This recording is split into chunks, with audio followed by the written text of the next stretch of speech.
Hi, guys. Welcome to Own Your Essence, the podcast where healing meets empowerment. I'm your host, April DeMille, a psychic medium and a life coach specializing in grief, trauma, and toxic relationship recovery. This is a space for deep conversations, powerful transformations, and raw healing. Each week, we'll dive into soul-centered topics like psychic mediumship, the supernatural, metaphysical wisdom, emotional grief, addiction, mental health, spiritual wellness, and self-discovery. Through inspiring interviews and personal insights, this podcast is here to spread awareness, spark connection, and support your healing journey. If you're ready to set boundaries, reclaim your confidence, and step into your true power, you're in the right place. Let's own your essence together.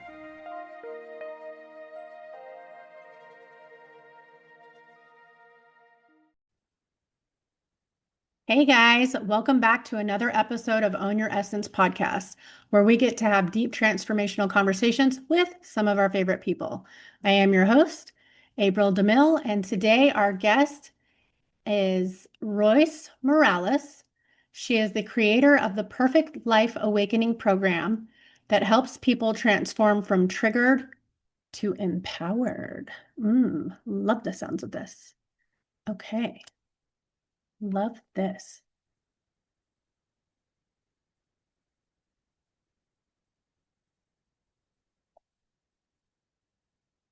Hey, sweet lady. So I was just reading your introduction, but if you want to go ahead and tell the audience your name and what you're doing in the world right now, I would love for you to do that. Okay, what I'm doing in the world. A lot of things. My name is Royce Morales. I'm the founder of the Perfect Life Awakening program, which is a self-development, very profound, deep program that is multidimensional. It goes into this life, past lives, between lives, every life you can imagine.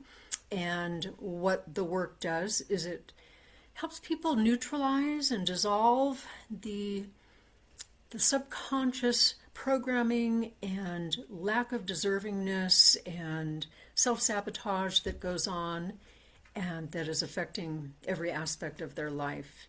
I'm also an author. I've written several books. I recently started to write a series of middle grade young adult books, and I'm up to the second one, working on the third one. So that's my story. You have a lot of magic tricks up your sleeve.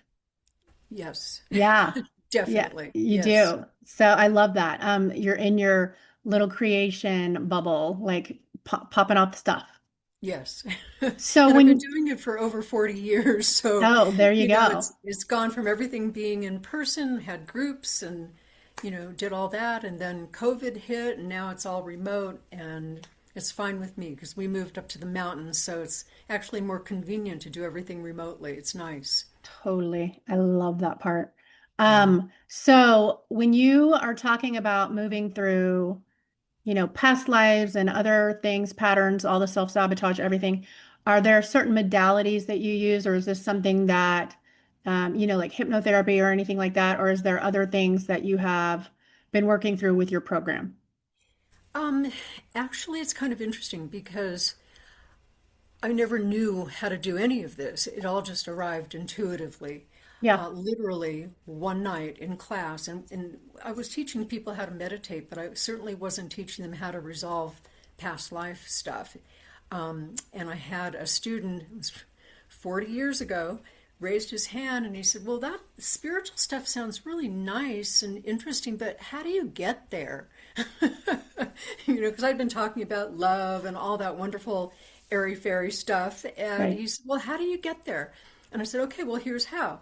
And intuitively, I started channeling some kind of an energy that showed me step by step how to assist people in resolving, getting to the root, the origin of whatever it is that is subconsciously blocking them. And I demonstrated on a student sitting there.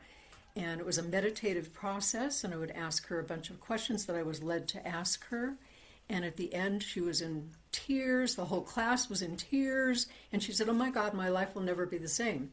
And from that point on, I've fine-tuned it and I've learned different ways of reaching people, etc. But it's basically the same process. It gets down to the root, the origin of where you decided that I don't deserve, or I'm terrible, or I'm bad, or I'm Yeah. guilty about the, it goes down to the exact roots.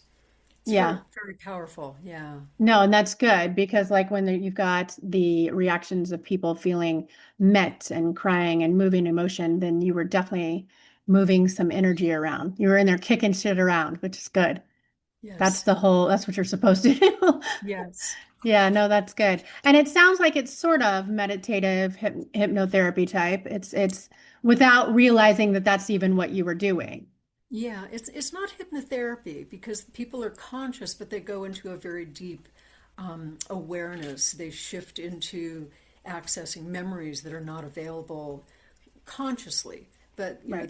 they know what's going on. Yeah, Right. So you're reaching them on a like a cellular like cell memory level. a lot of it is cell memory. Yes, Yeah. yes, Yeah.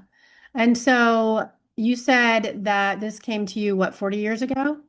at least. Yeah, maybe even more. I've lost Yeah. track of time. Yeah. And so since then, you've kind of like been on this journey and you've created this the Perfect Life Awakening program. Can you tell me a little bit more about how that came to be?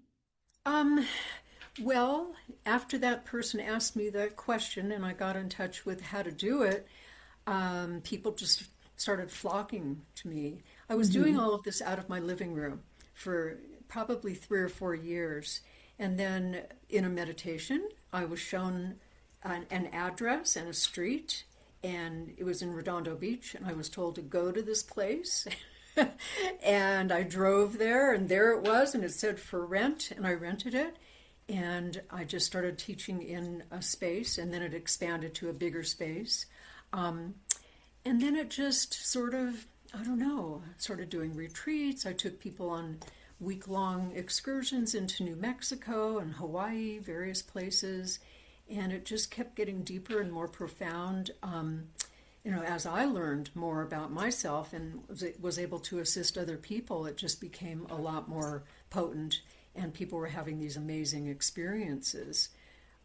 So I don't, did that answer your question? Yeah, I mean, for the most Okay. part, like, yeah, it gave a little explanation of kind of like how that unfolded, which I love that you got the download of like where to find the space Yeah, and how it that's was actually really cool. it was so amazing because I had never even really been to Redondo Beach, and here I am driving the streets, and this intuitive sense said, "Okay, now turn right and look up," and there it was. Yeah. It was just it couldn't be more perfect. Yeah, Love how that works. yeah, Love it when yeah. that I do works out. too. Yeah, Yeah. everything in my life is that way. Really. Yeah. Yeah. It's nice when you lead with more of the intuitive side and you allow, and it's really cool to see what things come up when you're letting that drive. Yeah, yeah. And it doesn't mean that it's less challenging because I've certainly had No. challenges following. Yeah. I can tell you've had that too, where you Yep. think, oh, it'll be a piece of cake now. But Hmm. Yeah. no, you're supposed to do this and it's going to be tough, but plow through it. So Yeah. yeah, I've definitely had those moments when my spirit team's like, you need to do this thing. And I'm like, you're out of your fucking mind if you think I'm going to yes, do that. And yes, I'm like, you could just kiss my ass now. I'm not doing that. right. And then I'm Yeah, like, just kidding. Now I'm doing it. Fuck. Right. Like, so I totally like, cause we listen, but like, I'm still going to let my human throw a whole shit fit about it because that's just the way it works out yeah, yeah, sometimes. And so I'm like, oh my God, look at this. I'm so yeah. glad I listened. So Yes. I threw a whole That's fit what about it, but whatever. I know. That's what happened when I wrote my first book. I was told in a meditation, you're supposed to write your book. And I'm Yeah. like, I'm not a writer. What the fuck? Yeah. So I kept resisting and resisting and resisting.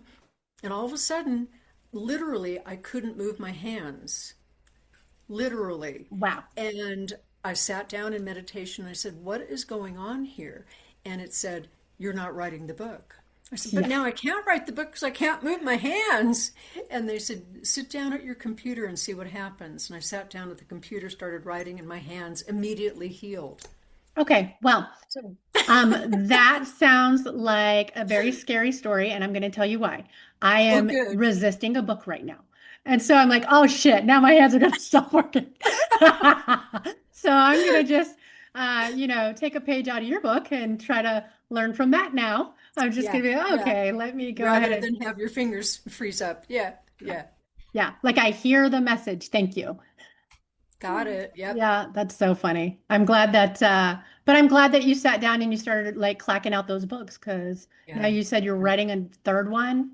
Yeah, I've Um, actually written three books okay. and I'm working on the The, fourth one. Well, I finished the fourth one. Is for middle grade right. and it's going to be a whole series. Yeah. Yeah. Okay. That's really cool. So, I wanted to ask you a question. I guess when you were seeking and meditating and kind of moving through all these, prior phases, what were some of the big questions about life and death that you would ask to help you kind of in your search? Oh, I started asking those questions at the age of 4. Yeah. I was one of these kids that would always ask my mom these questions that she couldn't answer, like, what happens when we die, Mom? You know, Hmm. all that. I mean, she would look at me like, you're 4 years old. You're not supposed to be asking me this stuff. Yeah. But it really started me on my journey of, researching and being part of various religions and various self-development courses and you Yep. name it, I did it. Yep. And, it just, some of it sort of answered questions, but never deep enough for me. So Yeah. I literally had to ask my own self the questions and trust whatever I was given.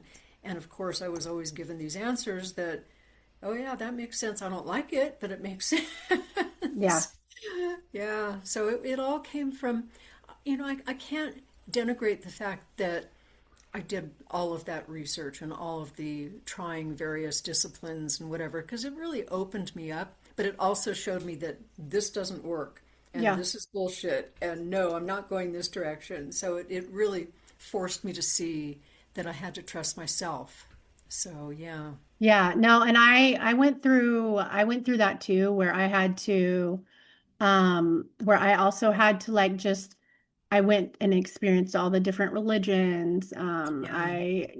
All the different modalities, and you really do just have to come to yourself and kind of pick and choose what works and what doesn't. And a lot Yeah. of that is intuitively guided and your intuition showing you what is love and what is not fear based Yeah. and the truth between the two. And yeah, so it's quite the journey. It definitely is quite the journey, yes. Hmm. Yeah. Yep. So I wanted to talk a little bit about mirroring. Good. You work a lot with this mirroring technique, and if you could explain to our audience what mirroring is and what's the difference between that and triggers or projections. Okay, well, here's how I explain mirroring, and it really seems to help people to understand it, even though they don't like it.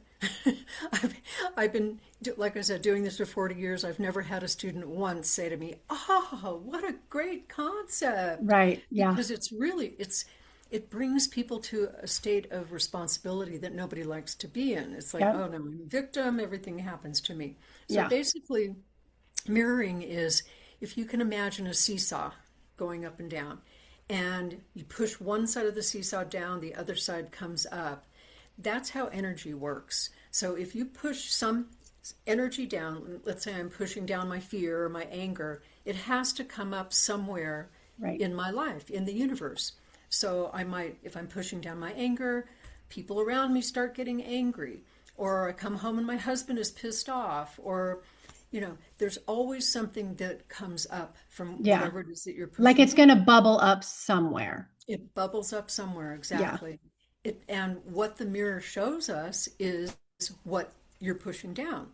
So when I come home, my husband's pissed off, it's showing me, okay, well, did I push down my anger today? Or did I push down my anger for the last 50 years? So it's Yeah. going to show me something that I'm in denial of.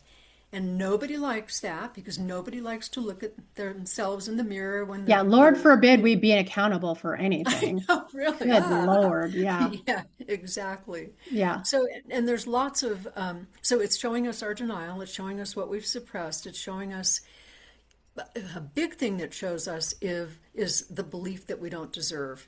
That's probably the biggest mirror that shows up. So I could be desperately trying to get a raise at work and I can't get that raise. Well, what is that mirror showing me? Do I really believe I deserve that raise? No. Yeah. I Would push you that say down. that's the most common Yes. pattern for a lot of people It's the is the core. lack of worth? It's the core, the bottom Yeah. core of Yeah. everything. Yeah. Okay. Yeah. Okay. And that's So, actually a really great example of what happens in the real world, in yeah. the external world, when we don't value ourselves or we lack worth, right? Is Yes. I need more money. Well, where do you have energetic ties and ideas or beliefs wrapped up in money, Yeah. right? And your values. So that's actually a really great example. Yeah. Yeah. So there's lots of ways that people show up as mirrors. They can show up by saying certain things. Mm-hmm. You know, if I'm in denial, I had this happen to me actually. I was at some kind of an event and I've always had trouble with my weight. And I'm sitting there thinking, oh God, I'm so fat. And oh, and this guy sitting next to me turned, and I suppressed that. Nobody ever knew that about me because I was like, always dressed really well and was dieting, and nobody knew that I believed I was fat. And this guy sitting next to me just randomly looks at me and says, "You're a little chubby, aren't you?" or something like that. And I'm like, Oh, wow. and I got so pissed. And then I realized, oh, he's mirroring the fact that that's what I believe about myself. He's just showing that to me. And that Yeah. happens all the time with people, especially, and this goes back to your original question, how does triggering and buttons fit in with all this? Yeah. If somebody says something or does something or whatever, and it pushes your buttons and you feel triggered, there is always a mirror that they're showing you. Yeah. Always. There's Yeah. no exception to that rule. Yeah. And There's I could always a even, message there somewhere. yeah, it's Yeah. showing me, well, do I believe that about myself or have I done that to somebody else? I mean, I hate to bring politics into this, but we've got a really big mirror going on in Washington right now. And every time I hear the stuff that he does, or the lies and all of the stuff that's going on, I think, okay, well, he's showing me and everyone else some really big mirrors that we're really in denial about, magnified, and that's one of the things that happens from mirrors. They get magnified. So Hmm. if I have this much anger or teeny tiny lie that I've suppressed, and I keep ignoring it, it's going to get bigger and bigger and bigger until I go, oh, okay, you're mirroring my lack of truthfulness. Okay, maybe I'm not as big or as dramatic about it as certain people in Washington, but it's still showing me something about myself. Right. That's a really tough one to get. Yeah. Yeah. Because it happens collectively, but it happens in our, like our personal circles with friends, Yeah, family, work, yeah, yeah, kids is a big one. yeah, yeah. Partners, like you said, your husband. Mm-hmm. Yeah. And so you talk about how this also helps us really, um, it gives us like a little awareness about ourselves and how to kind of reflect and move through some of those things. But another thing that it helps with is I think you talk about like how it helps us understand why certain people push so hard. And I want to definitely like spend some time on that too. Yeah. Well, it's like I was saying, if you don't get it, it's just going to get bigger and bigger. It's like, Right. come on, get it, come on. Yeah. Um, and we subconsciously we choose people to be those triggers for Right. us. Yes.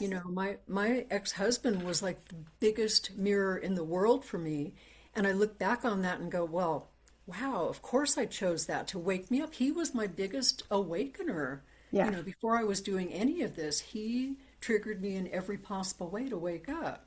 Yeah. So we subconsciously choose those, we attract those. Again, it's energy. We're saying, okay, universe, I need to learn about my anger denial. So bring them on. Hmm. And they do, they arrive. Yeah. Yeah, for sure. I like that. I like that you put that work out there because in my experience, it's true. We contract with certain souls at Yes. certain phases of our life and at certain frequencies to Yes. have the codes to reflect to us what we need to gain from those Yeah. experiences. Yes. And Yeah. we can either resist them Yeah. or we can grow up and go, okay, I have some work to do and Yes. work with it. So Yeah. yeah, so that's a good spin on that. The other thing to mention about mirroring is it's not always people, hitting us over the head with it. Sometimes it can be people withholding from us. So, Mm. kind of like what I was saying about not being able to get a raise, I had a really interesting experience of I had done a retreat with my students. There were probably 15 people, and we decided to go out to dinner after a retreat. And we were all on our, spiritual high and having a great time, and everything is loving and wonderful. And we went to this restaurant, and everybody asked for water from the waitress. So the waitress brought a glass of water to every single person at the table except me. And everybody's, the teacher didn't get water. They're all giving me that look. Yeah. And so I said, Excuse me, could I get some water, please?" Waitress does 20 other things and still doesn't bring me water. And so everybody's just now watching with, a microscope to see what is the teacher going to do now. Yeah. So instead, and this happened probably 3 times. And so I'm sitting there going, okay, this waitress must be my mirror. What's going on? And I asked myself, and what I heard was, you feel as though you brought this whole crowd of people in here, and she's going to be, overworked, and she's going to be upset with all of them because they're all crazy and wacky, and you don't deserve to have a glass of water because you're going to protect her from one more person driving her crazy. And as soon as I got in touch with that thought, it was like she ran from one side of the room to the other, bringing me a glass of water. Yeah. So the moment you tap that wire, Yep, you were like, oh, looky here. here it is. Yeah. Yep, Yeah. yeah. And that's So that, actually a good example of something that happens immediately too, because sometimes we get the immediate feedback and sometimes we don't. Sometimes it takes a minute. yeah, oh yeah, definitely, yeah. Yeah. So I was going to say something else about how mirrors show up. Um, oh, yeah, by others trying to stop you or resist you or control you.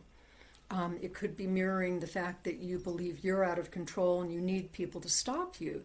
And this Hmm. really goes down to the core of what I was saying before about the deservingness, that all of the mirrors that show up are showing us something that we've denied about ourselves, probably something that we did that we feel guilty about, probably something we did that we thought, oh, I shouldn't have done that. So, it's a funny thing that we humans do. We put those things in our subconscious mind, and either we justify them or we deny them or we think, oh, yeah, no big deal. But on a spiritual level, on a higher consciousness level, we want to clean those things up. We want to balance those things out that we did karmically. So Yeah. we attract these mirrors that try to stop us or try to, keep us down or suppress us in some way or whatever it is that they do, which is showing us that, okay, this is showing me what I've done, and it's also allowing me to balance out what I've done. So that thing that I did when I was 2 years old to my little sister is now showing up in some way in my life so I can balance that out. Yeah. Yeah. I agree with that too, because those are moments that you also get a chance to express empathy and compassion for someone Yes, that yes. where you would have needed it for yourself in Mm-hmm. that time. Mm-hmm. Yeah, yeah. Yeah. And it gives you an opportunity to clean it up too. Yeah. So now that I remember what I did to my sister when I was 2 years old, I can call her up and go, when might not remember this, but I did this thing to you when I was 2, and I'm really sorry. And it Yeah. might generate some kind of a conversation or a connection or, wow, thank you. It allows that space of love to be, that's what it's really about, to love Right. ourselves so that we can love others and attract love. That's really what it's about. Yeah. Yes, absolutely. And so how do you think intuition plays into the healing and pattern recognition? Intuition, it's everything, really. Yeah. Yeah. And I find that, like I said about writing my book, if we don't listen to our intuition, it's going to do things to make sure that we do.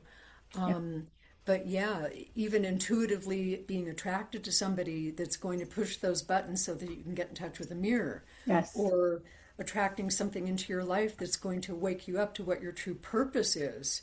That's, I think, so important too. Yeah. Like I said, I never thought I was a writer. Now I discovered that, yeah, I'm a writer and I love it. And I never would have done that without my intuition going, wake up. Yeah. Yeah. Well, I feel like and triggers, we've talked about this, are invitations, right? But Yes. even like you talking about your writing, and I'm sitting here going, oh, well, I feel very called out because I know I'm resisting. I know for a fact I'm resisting. But I am also aware that I'm resisting and currently trying to rearrange things in my life to make space. Good. So Good. I'm not adding pressure necessarily. Um, in that sense, like some sort of urgency. I know that it's there, but I'm also just gracefully moving and doing what I can. Good. Yeah. So I was going to say something though. There was something I was going to say. Oh, I was going to say, I was going to go back to the conversation you had a minute ago when we're talking about, intuitively being drawn to people that are actually meant to trigger and provoke and mirror us in certain ways, right?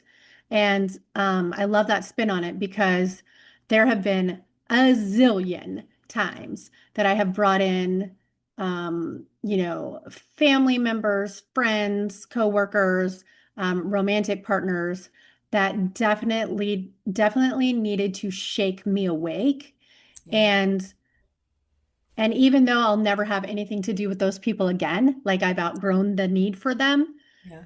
I sit and go, do you know how much, like how hard it would be to have that contract for them to have to come in and be so fucking mean It's to true. us? Yeah. Like, can It's you even true. imagine how hard it would be, right? Like, I sit and I even have compassion for those contracts because I'm like, man, that's a rough fucking job to come in and be the bad guy, Yeah. right? Or the villain or the victim of my story, the villain of my story, whatever it is, to shake me awake. But on the flip side of that, how much love is that?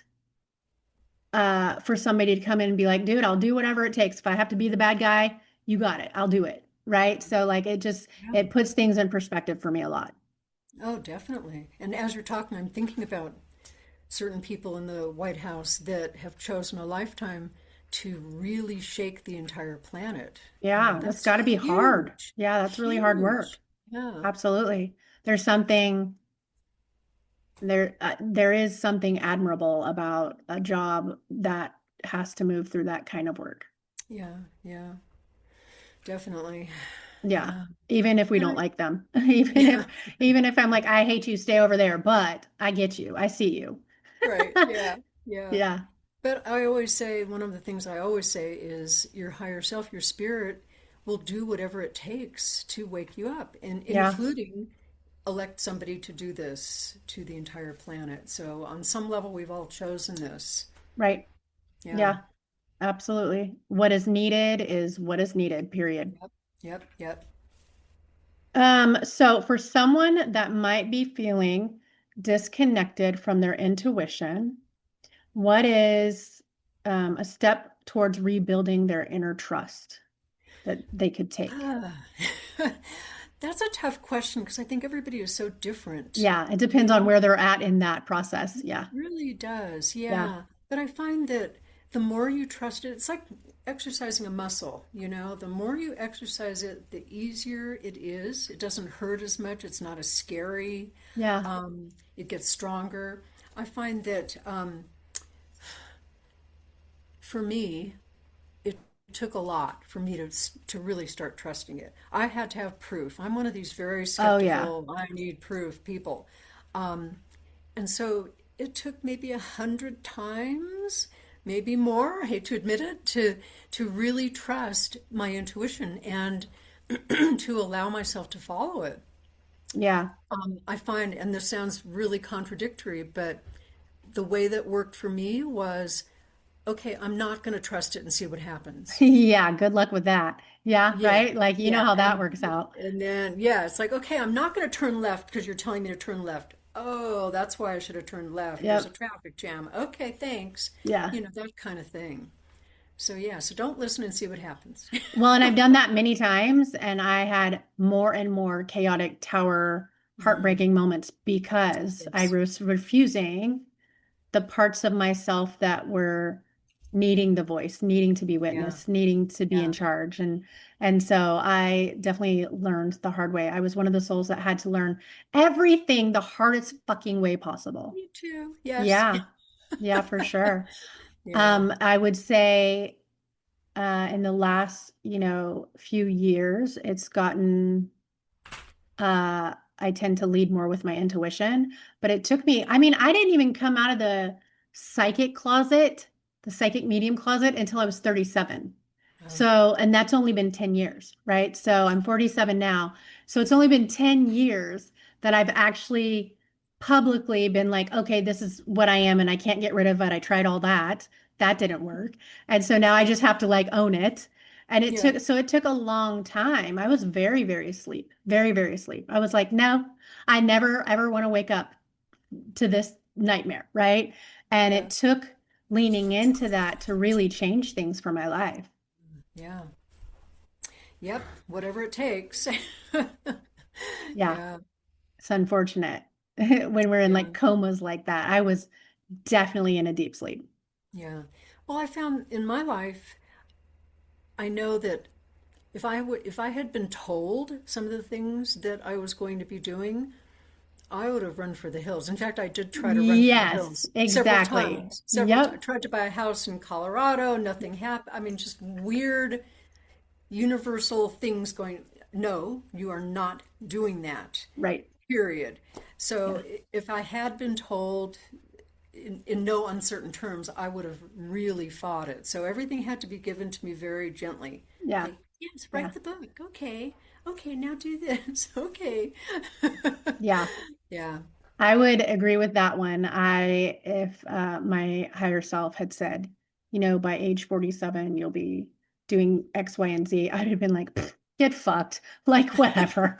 I'm Sure. like, okay, I believe you. Like, yeah, no, Oh, I would have, yeah, no, I wouldn't have believed it either. And there are still moments where I think you said like you had to have proof of everything. And there's a yes. lot of people in the spiritual community that will shame you for that and be like, oh, you shouldn't question and whatever. And I'm like, whatever. That's how you build the muscle. Yes. That's Yeah. like, it's just how it works. Like if you go to the gym and you keep doing the same exercise and you're getting no gains, Yeah. yeah, there has to be a reason for you to keep doing the thing, right? It's Yeah. not Yeah. like you have to see the proof in the pudding somewhere, Yeah. and Yeah. that's what it takes to build those muscles. And so I tend to now not need as much proof. Like now I tend actually sometimes I'm even like I don't give a shit. Like I'm too busy to worry about proof. Like cool, we're doing this thing. And then there's other times that they'll say you have to do this thing and I'm like, "What? That's insane. Why would I do that?" And then I go, "Oh, fine," because I know I have to listen. So I'm feeling like I'm being drugged by my hair because I'm like this seems so wrong. Yeah. And so I get drugged through the lesson, but then I'm like, okay, I get Yeah. it. You still always get it. You get the silver lining, right? Yeah. Yeah. After the fact sometimes. The other part of that for me is to let go of the expectation of what's going to happen from it. Totally. You Yeah. know, like when I wrote my first book, I thought, oh, it's going to sell 1 million copies. Well, it sold maybe 20, and I Yeah. thought, oh, why did I do that? Why did I go through all this? But everything starts to make sense when you look back on it. It's like, well, if I didn't write that one, I hadn't, wouldn't, all this other stuff wouldn't have happened. And Exactly. right now it's being made into a screenplay 30 years later, things like that yeah, Yay! it's I like, love okay, that. let go of those expectations and trust the process, girl. Yeah. Absolutely. Yes, I love that. I think not being attached to the outcome is probably where the magic is the most. Oh, yeah, definitely. Yeah. And that's a hard one because, Oh, like, we also have so many people in the manifesting world that are like, oh, you want to manifest, then you need to be specific and focus on this and this. But you can only be so specific without attaching to outcomes, and that's what creates the suffering. yes. So it's really it takes a lot of practice. It's a hard line to walk. Like it's very it's complicated. Yeah. There's no Yeah. just like simple, easy way to do it. Right. Thank you for saying that. I get so tired of hearing all the people talking about manifesting. It's like, it takes a lot more than that. What It it really does. comes down to is what I was saying before about deserving.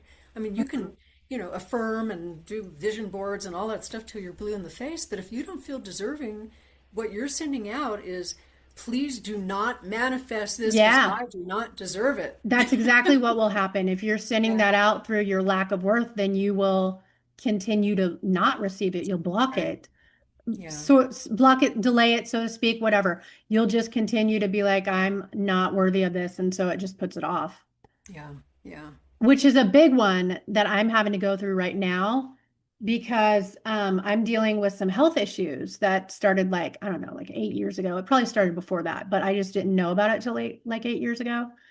And since then, I've had like COVID twice in the last couple, it's been a couple years. But once I got COVID, and then I had COVID in 2022, COVID in 24, and back to back with the COVID, I had surgeries. So it was like all this trauma on my body all at once within 2 years.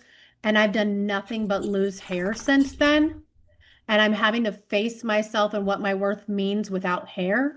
And am I going to have total collapse and lose it all? Like all the things have been coming up with that um, very heavily for me in the last 2 years, and it has been excruciating.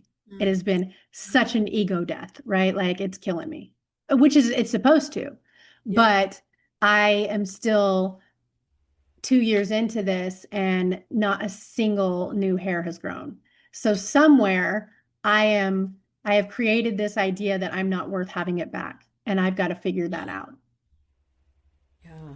So Or it's whatever the lesson is to have from that also. Who right, knows? Yeah. right. Yeah. And I'm pretty sure the overall lesson is, you know, we go through life and we have this idea of who we are and what that means, and that includes how our appearance is on the outside, right? And so I've always been attached to this idea, this is what makes April who she is.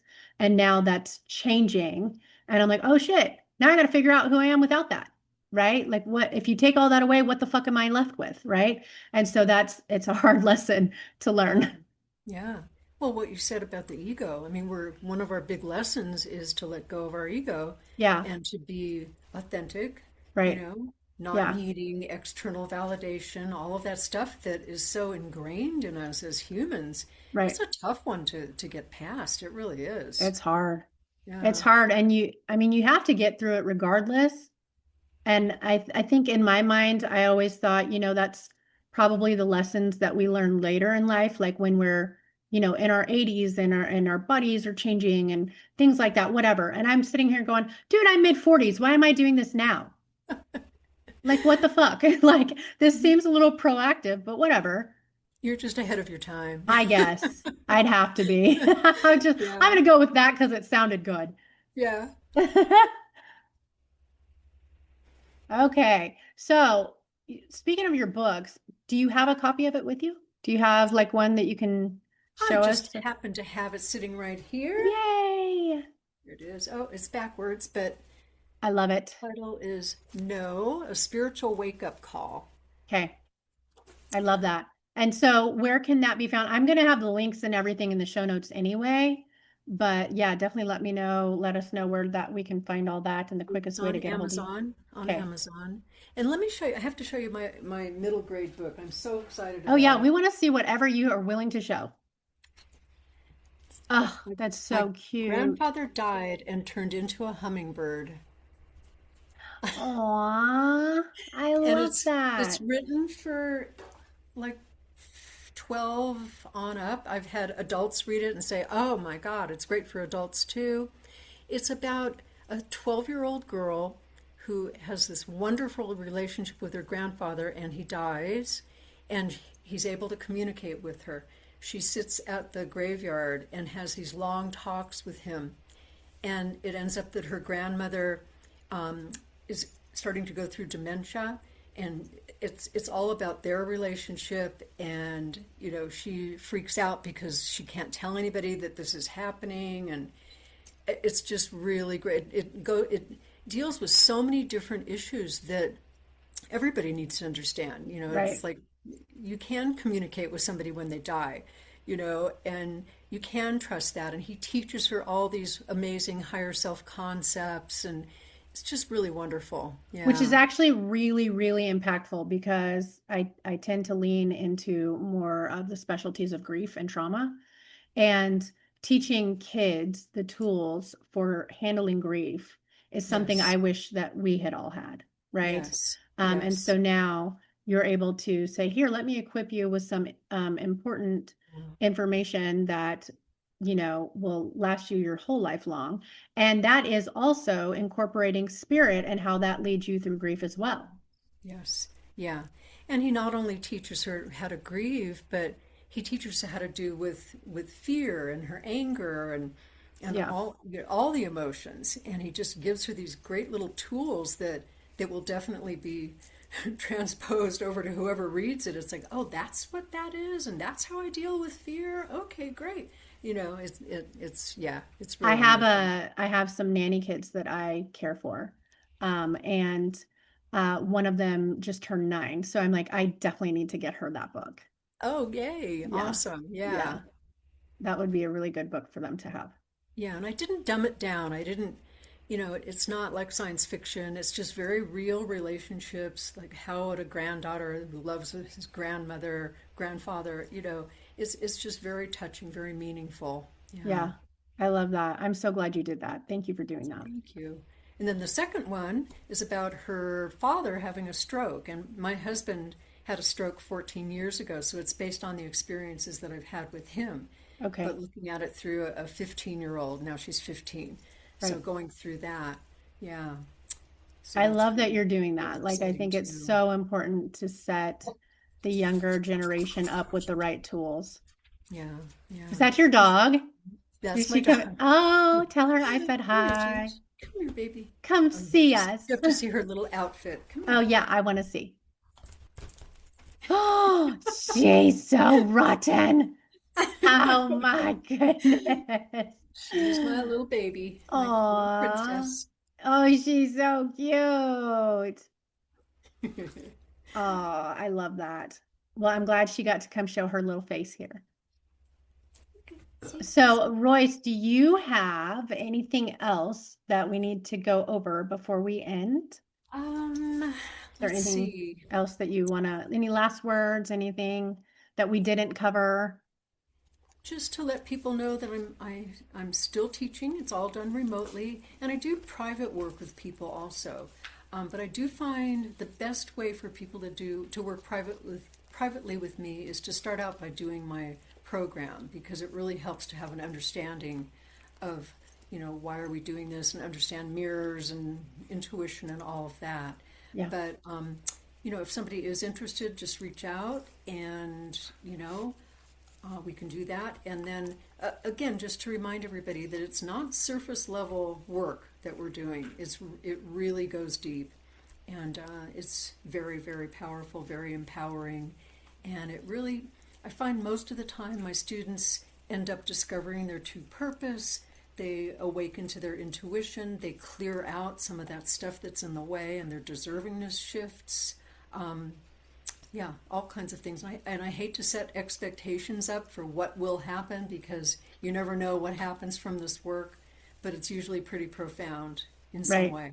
So it's Yeah. like come prepared to do some heavy lifting. Yes.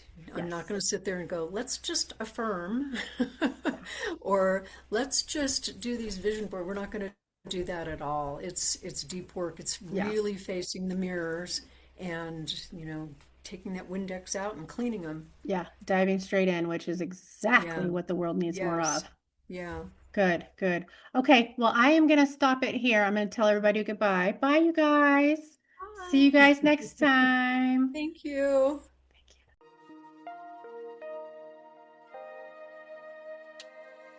Thank you for joining Own Your Essence. I am beyond grateful to our guests for sharing their wisdom and to you, our listeners, for being part of this journey toward healing and empowerment. If today's conversation resonated with you, please feel free to subscribe, leave a review, and share this space with others who might need it. If you have questions, topic ideas, want to be a guest, or would like to work with me privately, send an email. I'd love to hear from you.